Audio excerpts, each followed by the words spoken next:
खून खराबा करने की कितने मिली इजाजत से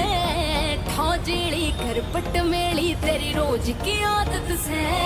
तू जैसन गलत पकड़ की मानस गुंडा समझे ना ना की खातर लिया करूं मैं गुंडा समझे ना तन तीन जान ते खो देगी तेरी सरदारी तन तीन जान ते खो देगी तेरी सरदारी या दुनिया शेर बनी हांडे